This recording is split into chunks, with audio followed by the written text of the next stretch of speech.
going door to door, and what are some of the items they were giving out? These are military food packs. So we have our chicken fajitas here. We have our ready-to-eat meals, packaged, given out through FEMA boxes, and they are, put out via the churches. And this, reminds me of the White House faith-based initiative. Yes, sir. In which representatives are going out to churches and probably mosque. I don't know. Yes, sir. But maybe they're coming. If not, they may have some of them kinder, gentler imams and some others that's saying to their congregation members that and this is at a time we're talking about all this spying and everything else going on, all this coercion that's going on. So clearly they may tell them to take those. Get them biometric chips and everything else that they want to come with. But they were going door to door giving out these MREs and these FEMA packages you're saying here. Yeah, these federal food packs. Yes, sir. And, it's all done under, the guise of public safety and helping the community initiative. And, that speaks internationally. But if I can go back, briefly. Sure, before you do that. Yeah. So now here's summer's coming, no job applications. They weren't giving out job applications. They wouldn't tell you where you can go and get a job if you want to get a job. And this was primarily, now, which community was this also in West Baltimore? This is the, of course, Mondawmin community, Pennsylvania Avenue, and that, whole kind of Penn North district, Western district. Okay. Yes, sir. Right. And, Fulton North, where they had the shooting of the 3 young people case, which still remains open. Sandtown. Sandtown, the area near Carver High School. I'm trying to think of right there where the recreation center, what's that? Easterwood in that community right there. Okay. Right. But that was just a few blocks away from the command center. Where the command center was in the Western District. Payson. Yes, sir. Okay. Please continue. But instead of passing out those, job applications and things like that, like I said, the main concern from the volunteers who are walking in front of the law enforcement, actually doing the door-to-door, was we didn't know. The communication was not as efficient. We didn't know. No one was communicating with us how to go to every door as well. Sir. And so there was a need, or there was a sense that there was information that was, withheld. That was not possibly intentionally withheld. Yes, sir. Right. So almost like if you got bad credit, you need some co-signers. So the people in the community could have been co-signing for those in law enforcement or those on a federal level that were working as well to see if they could, again, gain as much information that they could get from the citizens. And all I'm saying is that, again, if the citizens aren't aware and not being told that this is what's going on, then, it looks to be something a little more cynical to me when you have these kind of operations or drills going on. And then on top of that, you have a live incident where a woman is actually shot and killed there on Paris Street by a Baltimore City police officer who was on a tactical unit. Who was on a tactical unit and the Special Operations Unit. Tactically trained, and so therefore there was a need to bring out, the tactical units to be prepared for that.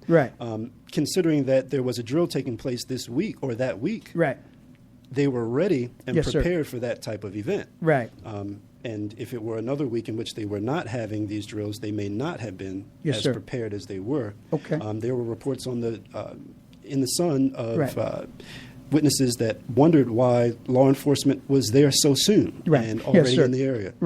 Sure. So what's been the follow-up now? So the follow-up is instead of the volunteers having firsthand knowledge of the data that was collected, the packet was, passed out, number of homes visited, during the week, total arrests. Okay, so if you had a felony. So they obviously had some quotas as well. You know what I mean?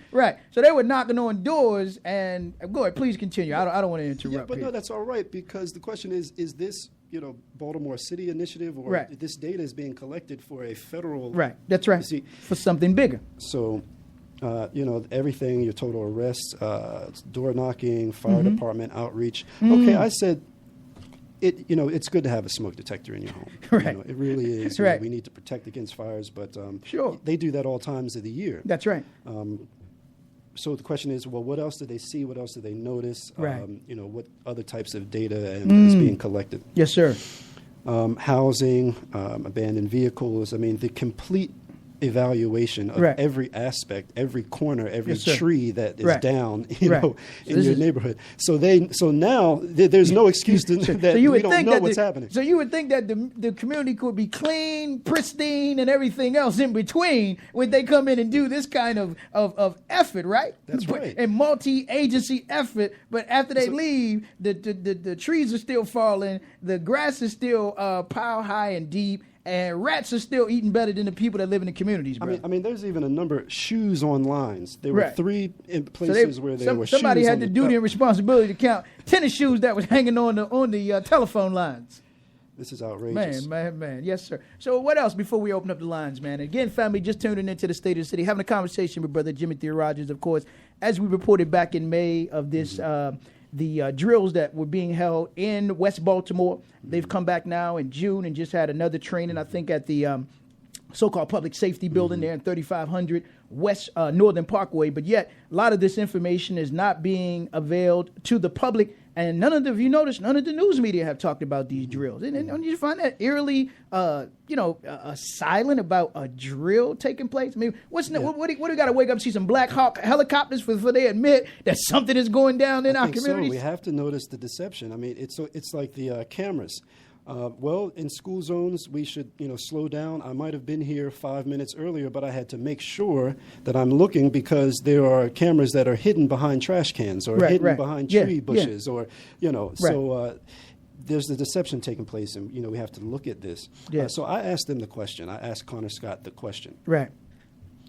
What is the efficiency of having a federal drill taking place simultaneously with a community outreach and, initiative? And the question could not be answered. Right.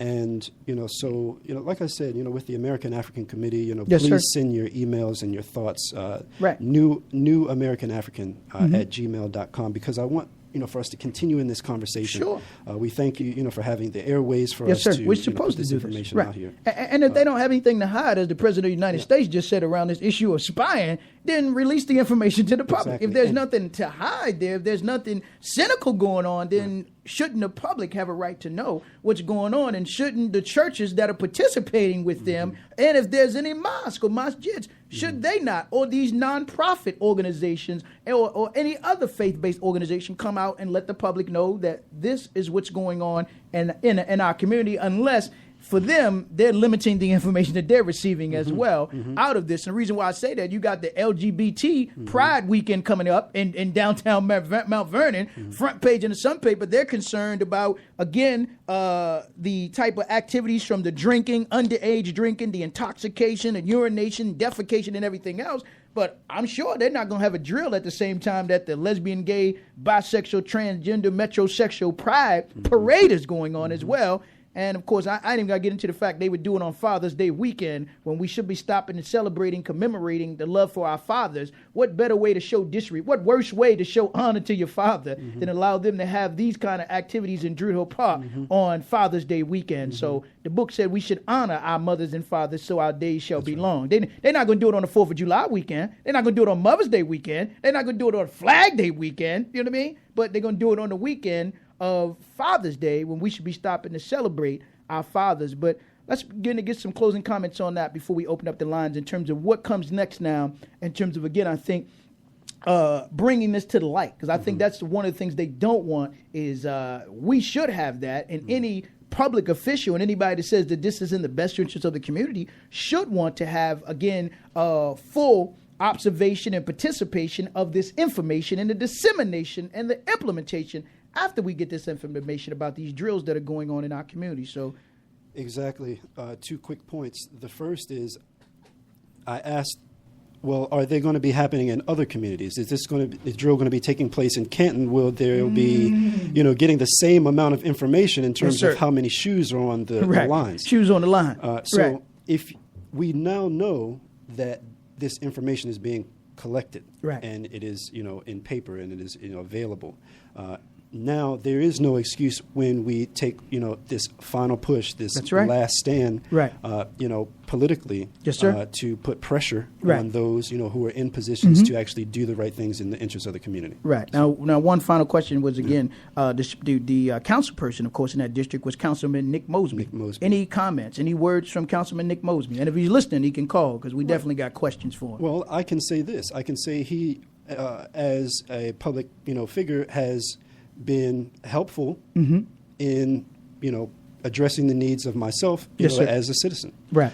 So, that's what we have to do. Continue to send him information. Right. That's right. So write letters, calls, and say, now we know these things are taking place. Yes. Direct us to where we need to go. That's right. So in this case, it was, our communication that, allowed me to be able to present this, to information. you. So, yes, sir. Well, I thank you for doing that, because I haven't heard any other radio talk show host or news media outlet talk about these drills that have been going on in the city of Baltimore, and they could be coming soon to a community near you, wherever you are in Baltimore. And we saw that community locked down, and some people weren't able to get in their homes till 2, 3 o'clock in the morning on that particular day when this incident, as these drills were taking place, right? So it wasn't a one-day drill. This was supposed to have been, a 2-day drill? It took place? It was actually 18 hours, right? Right, 4 days, yes. And then they came back, of course, to do, I guess, kind of a summation in terms of looking at what they did and what they didn't do and how they want to probably tweak it to do a little bit better, supposedly from their perspective. That's right. Yes, sir. All right. So with that, let me open up the lines. Take your thoughts, questions, comments on these drills that's going on, but also as we're preparing for the summer, to hear your mayor and police commissioner, of course, with their symbolisms as opposed to substance, to talk about what are they doing for our young people, man. I mean, what jobs are they? Were they coming door to door to say we got jobs? Used to be, we had organizations like Manpower in the city of Baltimore where your young person know they was going to work for 5 weeks, 6 weeks out of the summer. I haven't seen those kind of efforts. I know the mayor got youth, what do you call it, the Youth Commission. Okay. She got numerous of these nonprofits or NGOs, the nonprofit industrial complex or the fake white liberals, Safe and Sound. Again, Baltimore Community Foundation with Wes Moore and others. They want to talk about running for office. But I don't see them really coming into the community. They downtown, but they not really uptown. And when they uptown, they need all type of escorts, or they need their GPS or their BlackBerry to be able to find certain neighborhoods uptown. So, but a hint to the wise in Bill Henry, I see they say Wes Moore's moved in the Guilford community. They might be running them against you or Councilman Carl Stokes. Keep your eyes open and your ears open.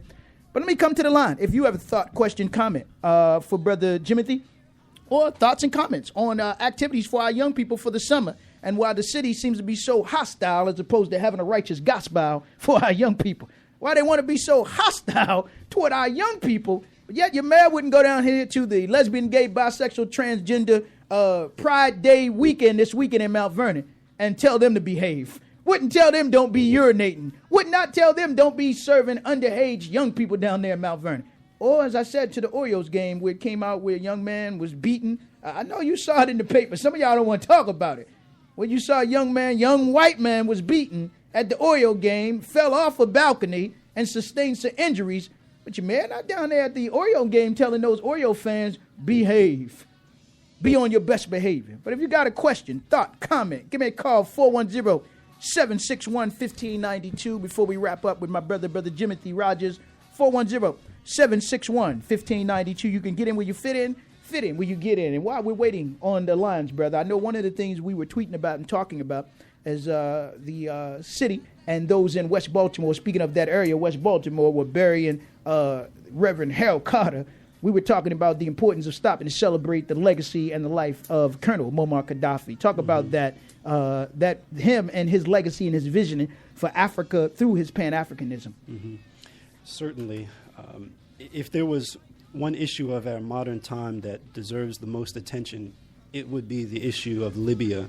If you're familiar with mainstream news, a lot of us have been hearing about Benghazi Gate, and this, scandal, or all of the, news in terms of the ambassador who was killed there and the other 3 Americans. That is a very serious issue, but we have to say that issue came about as a result of the assassination of their sitting head of state. That's right. Colonel Muammar Gaddafi. That's right. So I did say that, I do celebrate the birthday of him and recognize that. And his contribution to building Africa, a man who on record has wrote in his papers that he was influenced by the civil rights movement that was taking place in America. Yes, sir. Because he came to power as a 28-year-old man, 42 years ago, 1969, 69, yes, sir. Okay. And so you can imagine a young man being influenced